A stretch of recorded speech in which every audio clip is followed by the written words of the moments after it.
Hey guys, tonight we're heading to the baked clay corners of ancient Mesopotamia, where the air smells faintly of damp earth, old ink, and just a whiff of badly stored lentils. You're standing beneath the low ceiling of a scribal stall in UR, or maybe Babylon, surrounded by shelves stacked with clay tablets like sleepy bricks in a dream. You can almost hear the scratch of a reed stylus carving wedges into wet clay, someone muttering under their breath about onions that went missing again, or the goat that never should have been near a vendor's stall. We're diving into the surprisingly rich and wonderfully dull world of Babylonian complaint letters.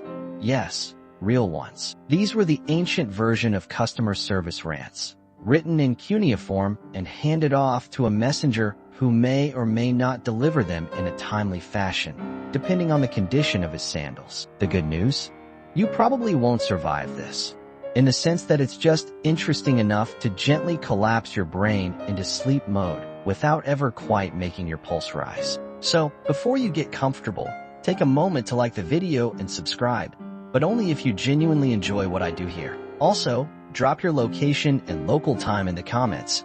I'd love to know where you're listening from. Now, dim the lights, maybe turn on a fan for that soft background hum, and let's ease into tonight's journey together. You stand at the edge of a marketplace road, watching a courier shuffle past, cradling a tablet like it's fresh bread. Complaint letters in ancient Mesopotamia weren't jotted down out of idle frustration. They were an event, a process, a whole dusty ordeal. Before you could moan about your damaged barley shipment, you'd have to hire a scribe to write it down, either by dictation or rough sketching on wax first. This meant your complaint had to be important, or at least annoying enough to spend a little money on. The scribe sits cross-legged on a woven mat. You hand him a few copper shekels. You've barely stepped out of the scribe's stall when another tablet is placed into your hands. It's warm, rough around the edges, and heavier than you'd like. The writing is unmistakably sharp.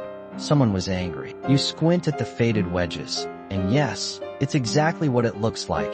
A complaint about garlic. Specifically, bad garlic. Rotten, moldy, probably squishy. In a world without refrigerators and expiration dates, a spoiled bulb could trigger the same indignation as a wrong coffee order today. This particular tablet, now housed in the British Museum, comes from a merchant named Nanny, who lived around 1750 BCE in the city of Ur. He sent a scathing message to another trader named Nasir.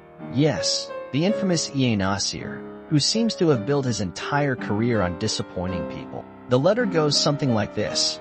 Nanny had ordered copper ingots and some garlic on the side. What he received, however, was shoddy copper and garlic that looked like it had already given up on life. He writes, and you can almost hear the deadpan sarcasm in the script.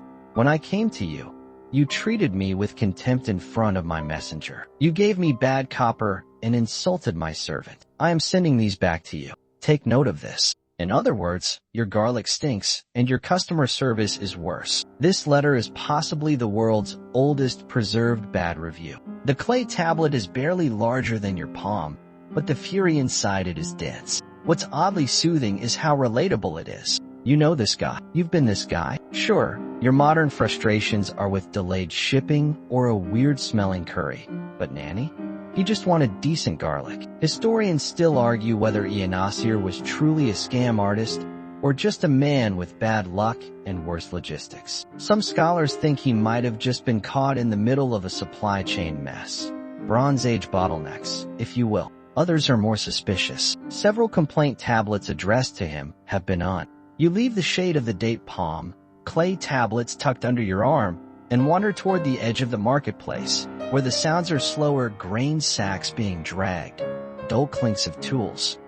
The occasional murmur about how someone was once again sold a plow that didn't even last a season. Here begins another favorite category in the ancient Babylonian complaint collection, agricultural grievances. These weren't fiery epics, no love triangles or royal betrayals. Just deeply disappointed farmers, mad about busted equipment, lazy oxen, and yes, one suspiciously uncooperative donkey. You imagine yourself standing in a dusty stall next to a man named Alusha. He's squinting at a wooden plow, one hand on his hip, the other waving at a scribe. It broke on the second row, he mutters, irritated. The scribe sighs, reaches for a clay tablet, and begins scratching out a luscious frustration in cuneiform wedges. The complaint goes something like, "You sold me a plow that cracked upon first turning. The yoke was poorly fastened. The handles are unbalanced. I demand you return my barley or give me another." It's not poetry, but it's real.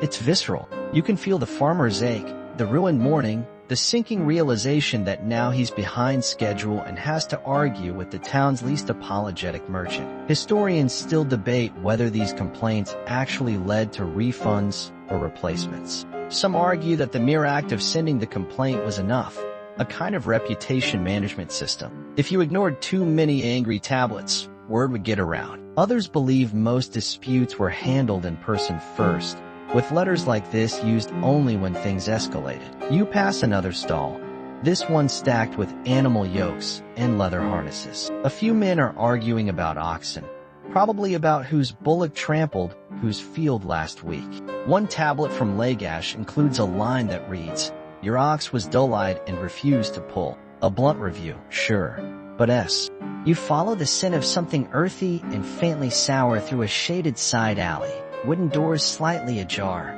chickens poking around for grain, and the quiet buzz of a brewing argument somewhere deeper in the street. Here, in the heart of the neighborhood tavern district, lies another treasured category of ancient Mesopotamian complaint, the food and drink debacle. Tonight, your role is not that of a farmer or a merchant. You are a thirsty citizen, maybe someone who just finished hauling bricks or endured a particularly long temple ritual, and all you want is a cup of decent beer and a fresh, warm loaf. Spoiler alert, you're not going to get either. You step inside a shadowy tavern, stone floor slick with beer dribbles, and take a seat on a reed mat near the corner. The server eyes you, uninterested. The bread arrives cold. The beer tastes like someone stirred it with a shovel. And you're about 5 minutes from finding a scribe. One actual complaint tablet from Uruk, dated around 1900 BCE, documents a man furiously detailing his tavern experience.